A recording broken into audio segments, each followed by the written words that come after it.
Viewers welcome back in program. Viewers हुण आपां गलबात करांगे जिहड़ियां तुहाडीਆਂ लिखतां आईयां ने ਵੱਖ-ਵੱਖ विषयां दे उपर ਵੱਖ-ਵੱਖ इशूज़ दे उपर ਉਹਦੇ ਤੇ ਆਪਾਂ ਵਿਚਾਰ ਚਰਚਾ ਕਰਨ ਜਾ ਰਹੇ ਹਾਂ ਔਰ ਨਾਲ ਹੀ ਰੂਹ ਦੀ ਖੁਰਾਕ ਜਿਹੜੀ ਗੁਰਬਾਣੀ ਵਿਚਾਰਾਂ ਨੇ ਉਹ ਵੀ ਤੁਹਾਡੇ ਨਾਲ ਸਾਂਝ ਪਾਈ ਜਾਏਗੀ। ਸੋ ਅਸੀਂ ਚਾਹਾਂਗੇ ਕਿ ਤੁਸੀਂ ਨਾ ਸਾਡੇ ਨਾਲ ਇਸੇ ਤਰ੍ਹਾਂ ਹੀ ਬਣੇ ਰਹਿਣਾ। ਦੇਖਣ ਸੁਣ ਲਈ ਐਂਡ ਲਿਖਣ ਲਈ ਤੁਹਾਡਾ ਸਭ ਦਾ ਬਹੁਤ-ਬਹੁਤ ਸ਼ੁਕਰੀਆ ਜੀ। ਡਾਕਟਰ ਸਾਹਿਬ ਕੀ ਕਹਿਣਾ ਚਾਹੋਗੇ? देखो जिवें असी पिछले सैगमेंट भी दस्सिया सी कि साडी आलमोस्ट महीना या महीने तो भी ज़्यादा वक्त जिहड़ी मेल सी वो हाईजैक हुंदी रही, साडे तक पहुंची नहीं। अच्छा। और मैनू भी ये लगता सी कि भी कुछ ना कुछ गड़बड़ ना होए। और जदों असी वेरीफाई किया तो वो साडे कुछ व्यूअर्स ने ही कमेंट सैक्शन 'च लिखिया है कि बाउंस बैक हो रही है, पर बाउंस बैक होने तो पहला जिहड़ी है वो गायब भी हुई।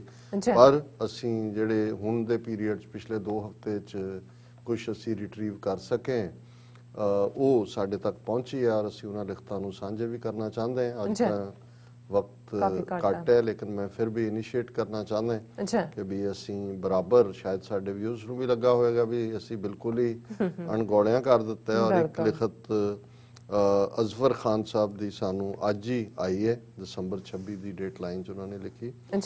और मैं ये भी दस दियां कि कायदे आजम दे जन्मदिन के मौके का जोड़ा साडा प्रोग्राम सी वो बहुत पसंद किया गया और सानू इन थाउजेंड्स कमेंट्स ने उहदे थल्ले मैं सब का शुक्रिया अदा करदा।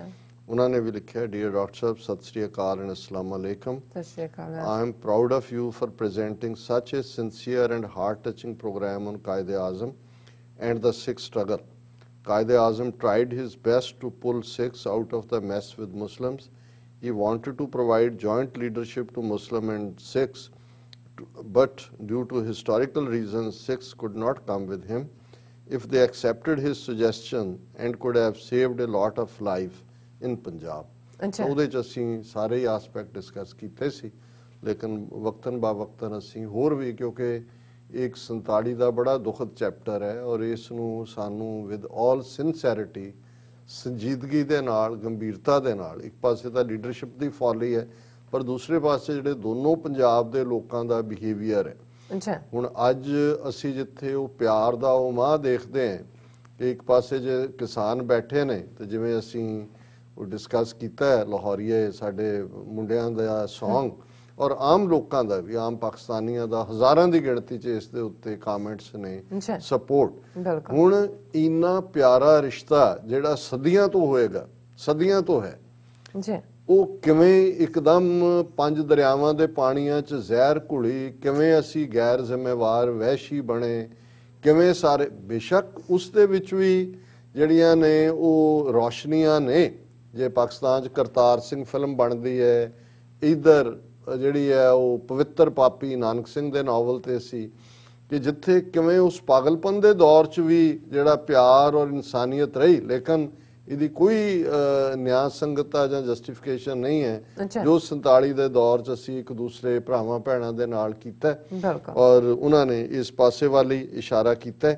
But sometimes I also think if the Sikhs came with us, what would have been to Pakistan as the Baniyas were against Pakistan and Sikhs being politically immature could have made of Pakistan. So I say what Waheguru decides must have reason behind this.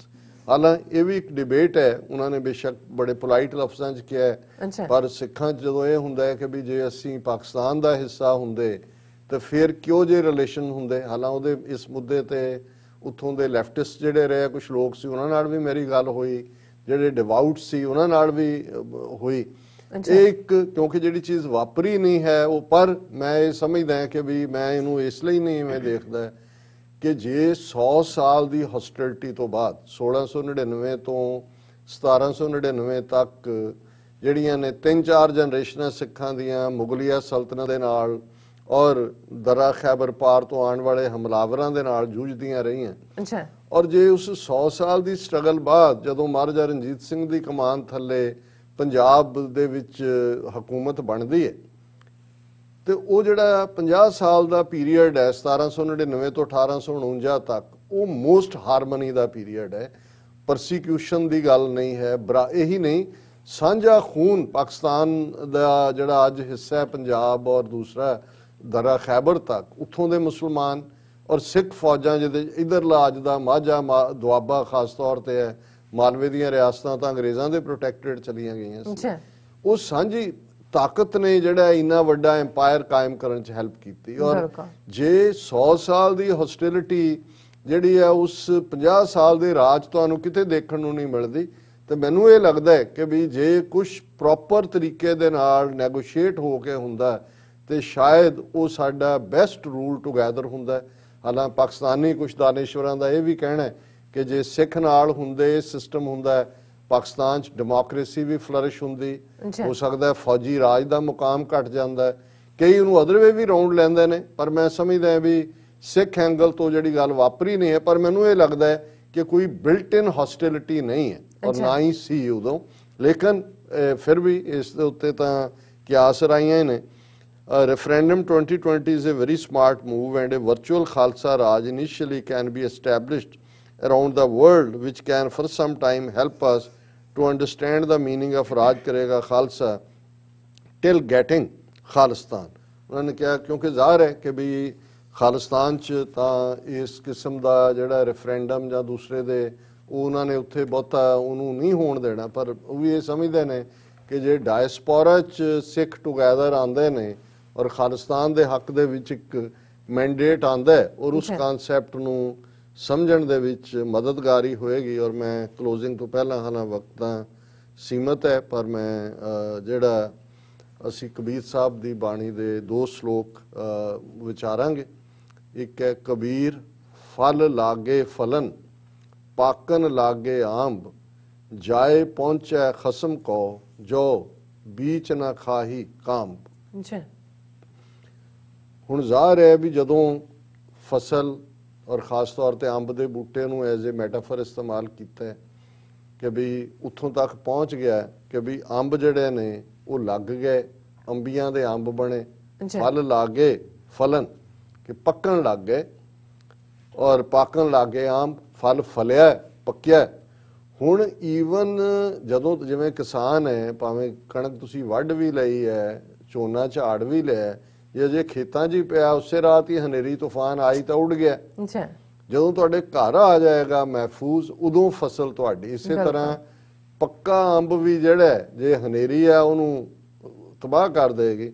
सो ये उन्होंने इस पासे वाल इशारा किया कि कई बार रब की कुरबत रब के नेड़े पहुँचद्या भी कई बार कुछ ऐसा वापर सकता है कि तुसी उस तो टुट सकते हो, तुहाडा उस नाल इकमिक होने का जिहड़ा यतन है वो नाकामयाब हो सकता है। जाए पहुंचे खसम को जो बीच ना खाही काम, कि भी जे हुण जे दरखत नूं कोई हिला दे जदों झक्खड़ आंदा है सारे पक्के अंब थल्ले डिग पैणगे, फजूल गए। सो इसे तरह उन्हां दा ये कहना कि भाई इस तो पहला कि ये डिग पैण, रब दे उत्ते यकीन और रब दी अनायत रब दे रहम दी तवक्को करो कि तुहाडा जिहड़ा ये एफर्ट है रब नाल मिलण दा ये सफल होए। और दूसरा उन्हां दा श्लोक है कबीर ठाकर पूजै मोल ले, मन हठ तीरथ जाए, देखा देखी स्वांग धरे, भूले भटका खाए। हुण ये बुत परस्ती दे खिलाफ कबीर साहब का फरमान है। उन्होंने कहा भी जिसनों रब बना के तुसी पूजा कर दो, कबीर ठाकर पूजे मोल ले, कि ये बुत तो खरीद के लिया ना दुकान तो, जिन्होंने ठाकर बनाया नुआ तो आके उत्ते संदूर सुट के उन्होंने कहा भी देवता है।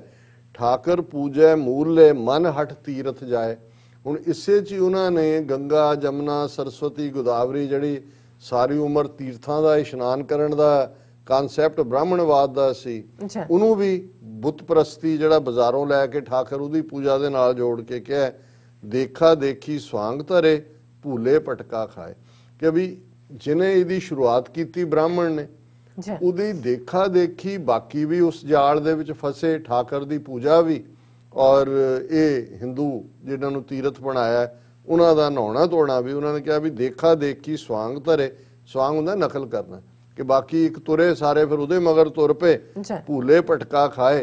कि भाई फिर इससे ही जिहड़े असल रब की इबादत सी, रब की याद सी, खलकत की सेवा सी, उस तो टुट के ते बुत परस्ती और तीर्थां दे इशनान इस दे विच ही भटक गए। ਇਹ ਅੱਜ ਦਾ ਵਿਚਾਰ। ਜੀ ਡਾਕਟਰ ਸਾਹਿਬ, ਤੁਹਾਡਾ ਬਹੁਤ ਬਹੁਤ ਸ਼ੁਕਰੀਆ। ਤੁਸੀਂ ਅੱਜ ਦੇ ਐਵੇਂ ਸ਼ੂ ਤੇ ਅੱਜ ਦਾ ਵਿਚਾਰ ਸਾਡੇ ਦਰਸ਼ਕਾਂ ਨਾਲ ਸਾਂਝਾ ਕੀਤਾ। ਸੋ ਇਸ ਤਰ੍ਹਾਂ ਆਪਣੇ ਵਿਊਅਰਸ ਕੋਲ ਲੈਣੇ ਆ ਇਜਾਜ਼ਤ। ਵਿਊਅਰਸ, ਸਾਡੇ ਪ੍ਰੋਗਰਾਮ ਦਾ ਸਮਾਂ ਇੱਥੇ ਸਮਾਪਤ ਹੁੰਦਾ। ਤੁਸੀਂ ਆਪਣੀ ਰਾਏ ਤੇ ਸੁਝਾਅ ਸਾਨੂੰ ਭੇਜਣਾ ਭੁੱਲਣਾ ਸਾਡੇ ਇਸ ਪਤੇ ਤੇ sos@tv4.tv ਤੇ ਅਸੀਂ ਆਪਣਾ ਪ੍ਰੋਗਰਾਮ ਲੈ ਕੇ ਫਿਰ ਦੁਬਾਰਾ ਤੁਹਾਡੇ ਰੂਬਰੂ ਹੋਵਾਂਗੇ। ਤਦ ਤੱਕ ਲਈ ਮੈਨੂੰ ਤੇ ਆਪਣੀ ਰਸ ਨਾ ਗਿਆ ਦੋ। ਦੇਖਦੇ ਰਹੋ TV84। ਬੁਲਾ ਦਿਓ ਫਤਿਹ। ਵਾਹਿਗੁਰੂ ਜੀ ਕਾ ਖਾਲਸਾ, ਵਾਹਿਗੁਰੂ ਜੀ ਕੀ ਫਤਿਹ। ਰੱਬ ਰਾਖਾ।